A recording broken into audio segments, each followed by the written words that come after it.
Welcome back Chessbox Worldwide, and get ready for a clash of the African chess titans. We have got an absolute powerhouse game today featuring two masters from the African chess scene. In white is FIDE Master Okas Walter, known for his sharp strategic play and deep opening preparation. FM Okas is not only a seasoned Olympian and a FIDE Fair Play Commission member, but a formidable opponent who excels at creating long-term pressure. He is facing the 2024 South Sudan national champion, David Yol, playing with the black pieces. David Yol is part of a dynamic new wave of talent, bringing an aggressive style and relentless will to win after claiming the South Sudan national title in 2024. This is a battle for regional supremacy. You are at the very center of African chess action. Don't blink, because it's time to find out. Before we dive into action, remember to subscribe, like and comment to support the channel. And in the white pieces, FIDE Master Okas Walter, playing for CNHS Club, played knight f3, the Réti opening. His signature move, d5 from the national champion of South Sudan, David Yol, c4,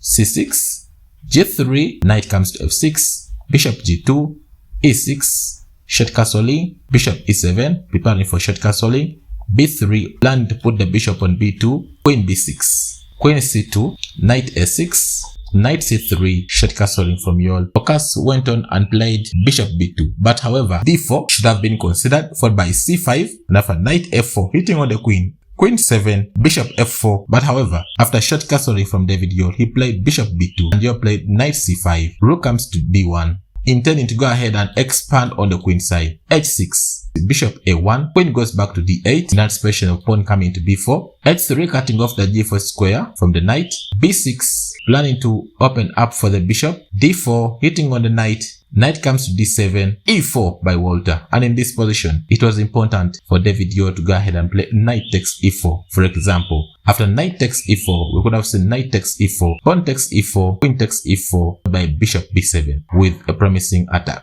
But however, after pawn e4, he played bishop s6, trying to win the pawn against the rook, and Walter played knight d2, and Yol played rook comes c8, putting the rook on the column of the queen, rook comes to d1, moving away from the bishop pin. In this way, Yol went and played bishop b4, but however, b5 should have been considered, for example, followed by pawn e5, and after knight goes to e8, pawn f4, expanding on the queen side, pawn takes c4, pawn takes c4, pawn takes c4. The bishop diagonal has been opened up. Knight is also looking at the pawn on c4. Knight goes to e4. This knight is attacking the pawn. The bishop has been opened up. The black bishop is also slicing throughout the whole board. But however, after rook comes to d1, he played bishop b4, and Walter played f3, hitting on the bishop. And in this position, bishop takes f3 is a mistake. For example, after bishop takes f3, queen a2, one of the pieces has to fall, and there is no way you can defend all the pieces. Queen e7, still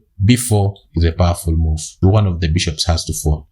That's why after f3, David Yol played bishop e7, moving away, and now we see queen a2, defending the pawn on f3, bishop b7, b4, expanding on the queen side, knight b8, e5 finally, knight comes to h7, and in this position, b5 should have been considered, but he played c5, hitting in the center, trying to blunt the bishop. Bishop comes to a6, queen c2, knight d7, rook comes to e1, f5, pawn takes f6, in passant, rook takes f6, knight f3, knight goes to f8, rook e3, bishop c4, rook comes to e1, queen e8, knight e2, and we see queen f7, knight f4, try to maneuver all the knights. We see g5 hitting on the knight.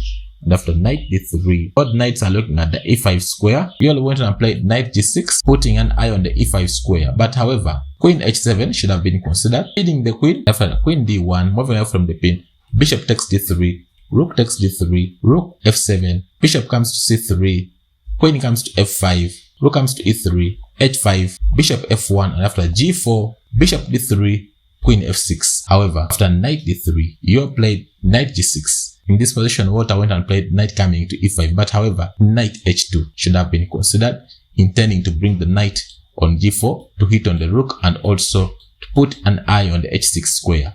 And in case of bishop takes d3, we could have seen queen takes d3, rook takes f2, and knight g4, and this would be winning. Now the knight is hitting on the rook, and also the knight is putting an eye on h6, intending to check the king and win the queen on the spot.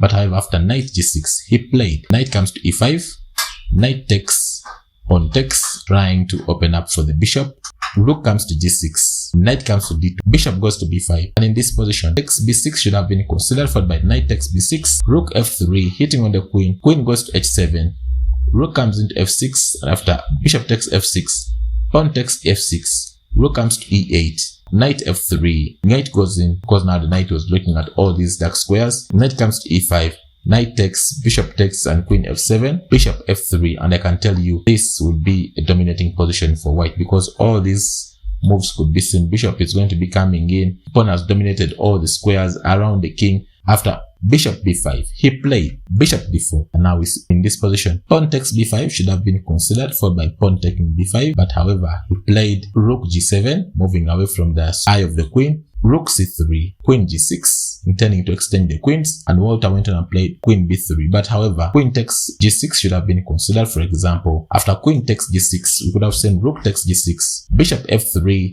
intending to bring the bishop on either g4 or h5 because all these squares are weak. Now you could see bishop d8, and after bishop h5, rook g8, bishop g4, hitting on the e6 pawn, rook comes to e7 defending, knight b3, after queen g6, he played queen b3, pawn takes c5, pawn takes c5, and we see rook b8, played rook e3. But remember, the rook on c3 is still defending the pawn which is sitting on c5 and supported by the bishop. So rook staying on c3 would be a prudent move. Queen b1 could have been tried, followed by bishop f4, queen takes g6, rook takes g6, and bishop f3.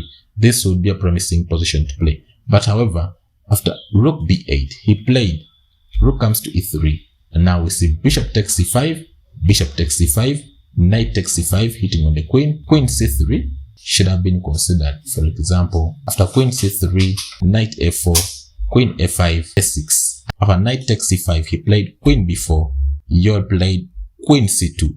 Yol would have played knight d3, forking the queen and the rook.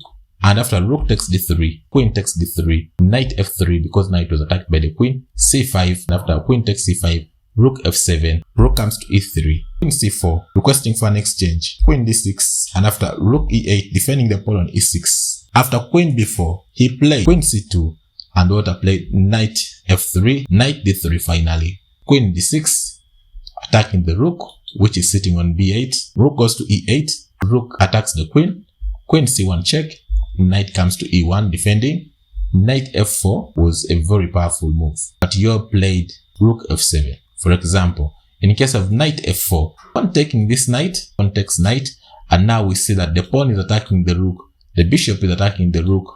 After knight e1, he played rook f7, f4 from Walter, he played d4. But however, bishop s6 should have been considered, maintaining the pin, and in case of rook comes c2, queen a1, still maintaining the pin of the knight, and after queen takes c6, hitting on the rook, rook comes to e7, bishop f1, and after bishop b7, hitting on the queen, queen comes to b5, knight takes e1, comes to e2, knight comes to g2, and remember the queen has pinned the bishop, so the bishop can't take. White goes on and takes the knight with the king, then the immediate d5 is a powerful move, opening up for the check and winning the rook on spot. That's why rook b3 should be anticipated, knight h4, pawn takes h4, g takes h4. This would be promising for black with all these nasty discovered checks which can be put against the king and losing this bishop on f1. But however, after f4, David Yol played d4, and now Walter played queen takes d4, knight takes e1, rook takes e1, queen comes to c4, Walter played queen d1. But however, queen b2 should have been considered, and after bishop takes f4, rook comes c1, queen a6, rook a3, pinning the bishop. Also remember the pawn on c6 is also hanging. After queen c4, Walter played queen d1, queen takes f4, and after queen h5, Yol played king g7. Better would have been queen c2. In case of any rook f3, then we could see rook takes f3, queen takes e8, and after rook comes back on f8, queen takes e6, rook f7. But however, after queen h5, Yol went on and played king g7, defending the pawn on f6, and in this position, Walter played the best move in the position. He played bishop e4. Now you said all the white squares are now weak, and after bishop e4, all squares now are going to be attacked by the queen. Yol went on and tried rook h8, defending the pawn which is on h6, and Walter played queen g6 check, And after king f8, he played rook f3, asking Yol a question where he wants to put his rook. We see rook takes f3, bishop takes f3, queen d4, and he played the best move. He played bishop d1, threatening mate in 1 on f7, and after queen goes back d7, Walter played the best move and the last nail in the coffin. He played rook d1, hitting on the queen and now threatening all the nasty checkmates. And in this position, in case of queen coming to e7, then the immediate rook check, deflecting the queen. In case of queen takes rook, then queen f7 would be checkmate. Thank you for watching, and I wish you the best of luck in your games.